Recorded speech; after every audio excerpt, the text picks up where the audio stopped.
Hey guys, thanks for tuning in for part two. Here's my canvas that I covered in cheesecloth, and I'm just grabbing some muslin. I can't remember the thread count of the muslin. There's different tightnesses of the fabric, so I'm not sure which one this one is, but I did cut a piece out to be about an inch smaller than the canvas piece. My idea at first was to just cover um, with laces and doilies and things just on the canvas, exposing the outer edge of the canvas piece, but it ended up not being that way, which is fine. So here's Anna's photo. I'm just distressing it with my Prima tool. Here's one of the doilies that I'm using. I went ahead and stitched some muslin to the back of Anna's photo went around about 3 times just to give it some texture and stuff. So I'm going to lay some stuff down just to kind of get an idea of what I want. So I pulled out tons of pieces out of my doily box and just some other little treasures like the numeral cards there, some hymnal paper. I'll be getting a milk cap, milk bottle cap. And I was showing my coffee cup there because some of these pieces I did just leave soaking in my coffee to get stained. And so here's an applique. That applique under Anna's photo is one that I did coffee stain. I cannot remember the name of this doily. If somebody can remember the names of this doily, this style, it's not the crochet type. Let me know.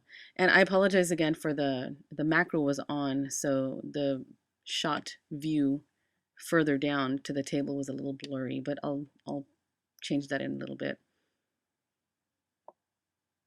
And for those of you that don't know, there is a video intro just before this video that I posted, and I do show a lot of close-up on there explaining what the stuff is. And then this is the tutorial for those who like to see how things get put together. Some Wild Orchid Crafts trims, there's a couple of that are discontinued or out of stock right now. But once they get posted, you gotta have to go back and check in on the listing because if they restock, they'll post it back up then again. The majority of this is all vintage doilies, appliques, laces, trims, and stuff that I found at antique shops and things. So I didn't stitch this down to the photo. What I wanted to do was pin it because it is a fabricy sewing theme kind of a piece. I just went ahead and used some regular stick pins and left it so that the pins can be exposed and you can see it on the finished piece. There might be some showing on some of the photos. So here's a better, clearer shot here as I'm going to be adhering things down a little bit. So I added a Prima corner here, and I did it kind of lopsided on purpose, just to kind of give that vintagey, old, aging, falling over kind of a look. Here's my milk cap. I'm just going to move everything off so that I can start adhering things down. So first, I'm going to use some fabric tack and just going to be adhering the muslin down. This is really sticky stuff, but it sticks really well. It's kind of hard to use it for like big pieces of like embellishments. I tend to use hot glue with some things, but this is just so super sticky, it just strings on and on and on.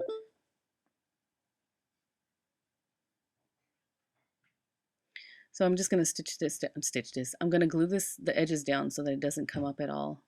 Because this is going to be one of the main parts, one of the bottom pieces, I don't want anything lifting up, so I'm going to try and adhere these first pieces down really well.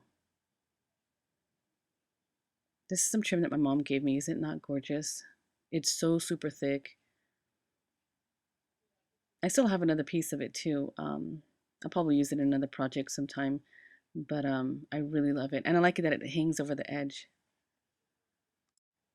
I'm going to adhere one of the crochet trims from Wild Orchid Crafts. Get that down underneath, kind of layering some. So I'm going to do that. So this is the very last, the bottom one is one of the Guy Pure laces that Wild Orchid Crafts has. This is one that I did coffee stain. So some more, this is another Wild Orchid Crafts piece. This one is the one that I was telling you that's out of stock, but you have to keep checking back because they come up with some really new ones. It's really cool. Some collars, some old doilies. I cut that one off of a piece that had 4 doilies on it. It's going to go in that top corner.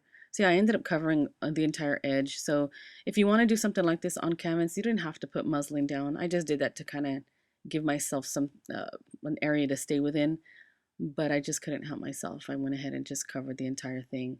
But I love that it's cushiony. If you saw, if you were holding the actual canvas piece, you can see and feel the weight of everything on there. So I like that a lot too. It's nice and thick, and it's on a hanger, so I'm gonna put that on the wall. So this one is an old collar I got from the Dayton house in Staten, Oregon. I got a lot of these too from Elm Street Antique. Hi, Paula. Elm Street Antiques in Hermiston, Oregon. Some of these are also from the Elephant's Trunk in Stanfield, Oregon. Um, I have gotten, I think, the milk caps. I got that at Monticello Antique Shop in Portland, Oregon. So hello, everyone, if you're watching. Not that everybody would watch my videos, but just wanted to say hi. So this is some numeral cards. I can't remember where I got these from. Had them for quite a bit, but I liked the fact that I did grab those because I wanted to represent Anna's age at that time, the transition from her, childhood, teenhood to now a young woman, an adult. Wah, wah. So some cheesecloth. I did put cheesecloth underneath Anna's photo. So there's a mat behind the mat. And just so that I don't lose placement of where her photo is, because I like it right there. I'm just lifting the corners, and I'm going to glue the corners down really well. Putting a huge glob, actually. And the Fabri-Tac is actually holding up really well. At the time that I'm recording this, I've already done the canvas piece a few days ago, so it's holding up really well. Nothing seems to be sagging at all. This is some shabby chic fabric that I found on one of my trips to Portland. This one fabric shop, and I just cut a strip of it, did a running stitch, and ruffled it. And I wanted to use it because of the pops of the pink that's there will kind of help pull some of the pinks that's in the scarf that Anna's wearing in this photo. Some more cheesecloth. This is a couple of small clothespins that I glued together, tied some twine together, just for an embellishment. I was just having fun with little things. There's some little rosebuds on some satin ribbon, really thin satin ribbon. I'm just going to glue the little roses down, little rosebuds down to the center. And this will kind of hide the stitch marks that I have, that you can kind of see some of them from when I had stitched it. The little flowers on the side of her there are from Wild Orchid Crafts. They're some of the gypsophillas with the stems, or stamen stems, I think it's called. I do have some links of some of the products on my blog with some detailed close-up pictures if anyone wants to take a peek at that. The links are all down below. This is a Melissa Francis Pom Pom trim in a vintage cream or a antique white, or so I can't remember what she called it. But it's a beige, old brownish kind of color. Really pretty though. I have to add a couple little pom poms to the end of that. I would not have been able to adhere the clothespins if I would have just put it straight down. So just because of the chunkiness of the pom poms. Here's a cluster of some old wooden buttons that I found on an antique find. These little, I'm going to pull out some My Road bling buttons in a minute. And those will give a nice, classy, elegant look to the layout too. These are some little snaps, some sew-on snaps. And I wanted to see if it would fit, and it fit. So I used it on that little clock face piece. I like that. This is also a burlap flower that I had made. It's a burlap strip with some crocheted trim, and then a prima flower, fabric flower right on top of it. This is a gardenia flower from Wild Orchid Crafts, the large ones. And I also dipped this in my coffee to kind of give some stained look. So it has that, it was an ivory color. Now it's a beige color. Or a coffee stained color, whatever you want to call it. Adding a wild rosebud. And one of my rosebuds that I sell, this is a fabric burlap. Or just a burlap rosebud that I make. And I sell these in sets of 8 on my blog. There's a link to that on the project post for this project. Maya Road stick pin with some of Patsy's beautiful seam binding. Hi, Patsy. Love the look of, I had so many different tones of pink, was not sure which one to pull out of the seam binding ribbon. Beautiful vintage seam binding ribbon that Patsy makes. I have a link to her blog, or her Etsy actually, on my blog over on the left side somewhere. So, and on this on the post for this project. This is the Maya Road bling buttons that I was telling you about. I pulled out like the entire packet, and there's some itty bitty ones, which that one is one, and this one is two, and then a couple of big ones. One is in the center of Patsy's bow, Patsy's little seam binding bow, and then at that top left, little rosebud here in the corner. So I'm just tucking in a lot of little elements, a few little calla lilies, some rosebuds, some tiny roses. These are some 10 millimeter roses, and 8 and 10 millimeter rosebuds in different areas of the layout, just for fillers.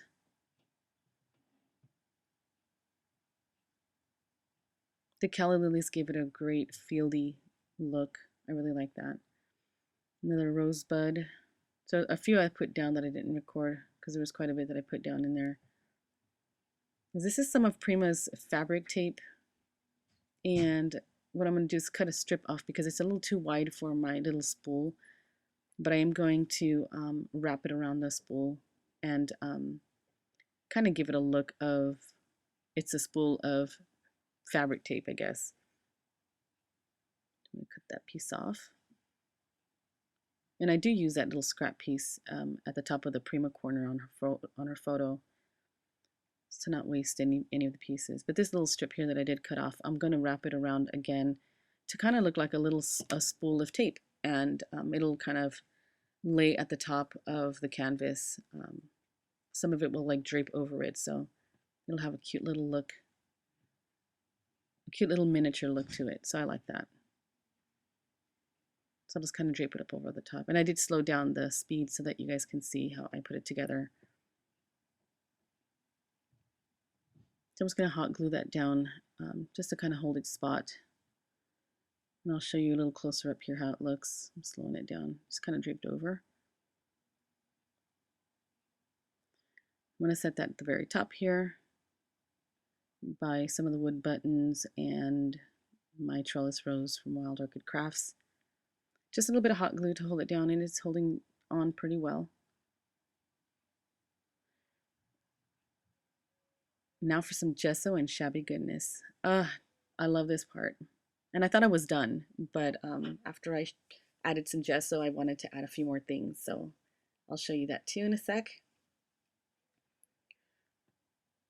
So I don't glob it at first. I tend to just kind of highlight some areas, and then I do apply gesso like 2-3 different times to give some thickness and peaks if I can. So I'm just going to add in different spots to make it look shabby. But I also do a mixture later on, and I'll show you that too, using some of Martha Stewart white texture effect and some gesso. So kind of using the gesso to water down the texture effect. I'm just putting the leftover in the bowl. And there's my texture effect. I'm just going to scoop some of it out, put in the bowl. And that way I can do my own little texture to it. Instead of using the straight up texture effect, I did mix it to thin it out a tiny bit because I wanted it very pasty. So I am going to start applying that. And that gives me such dimension. Oh my God, you guys. It was so fun playing with this. So I'm going to show you guys up close how I applied it in high speed because I don't want this to be an hour-long video. So it's going to pounce throughout different areas here. So this will go on for just a little bit.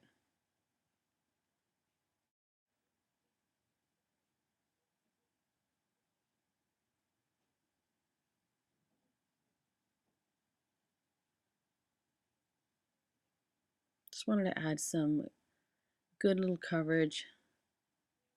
Kind of wanted to blend some of the pieces together a little bit. And like on the bow here, you know, there's the raised edge of the bow, so the very middle part of that bow is not touched, just because there's that raised part. So I just wanted to get some of the highlights and peaks and things on the layout. I ended up pulling on a lot of the little strings and frayed parts and the cheesecloth and stuff, but that was like so perfect because it just chunked up. It gave it a really cool look. I really liked it. So that cream Prima flower turned into a white Prima flower. It's so nice. The texture is just so perfect. I love it. See that the frayed part there? I love that. And I kept pulling it like that. I just left it sitting there. I love it because throughout the layout you can see a lot of the little stringy parts and things. So I had to do the mixture probably like 3 or 4 different times. Um, I did this once and then I added a couple things and added some more and made sure that like the hanger was covered and stuff. So this was quite fun. A Melissa Francis. This is a 6-inch hanger. Beautiful hangers. Oh my goodness, love these. I've used this second time I've used it, and I sincerely loved it.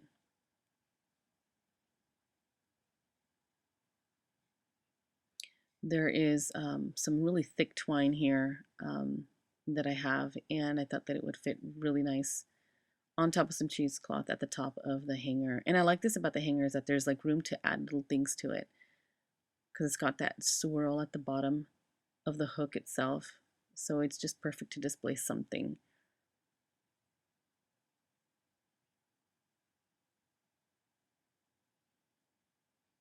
Adding some more of the texture gesso mix. And it's still a tiny bit wet, but it's still I was still able to adhere things down with the hot glue. Adding some more texture effect there, just on the top tips. And this is another little rosebud that I made from burlap. I just tucked it underneath the other burlap flower just for a filler. It just seemed a little dark and like there was space there. So Melissa Francis wings. Oh my goodness, these are gorgeous. So it has these little hook things. I guess it's from like the bone part of what a wing would have. But oh my God, I just loved it on this layout. So I found this strip of lyric that I loved by His Grace I Am Free. Oh my goodness. And that is where the wings come into play for this layout because again, she's turning 18 or turned 18 and is now an adult. So, she's got to fly on her own now and it's hard to let go. Oh my gosh, you mommies out there know it's really hard to let go. So the wings came in perfectly for this layout. I really loved it. So I'm going to go back again with some more of my texture mix and add it to the wings. There was none on the wings, of course, obviously. So I'm going to go into the last step will be spraying some Lindy's. Had to have some Lindy's on this one. So I'm going to cover her photo with the paper towel and I'm just going to spray. This is some Royal Crimson Fire. Absolutely love this color. It's just like scintillating silver. It's just that it has pink, not silver in it. Absolutely gorgeous. This is the last step and I'm done. So detailed pictures over on my blog, you guys. Thank you so much for hanging out with me today. Talk to you guys later.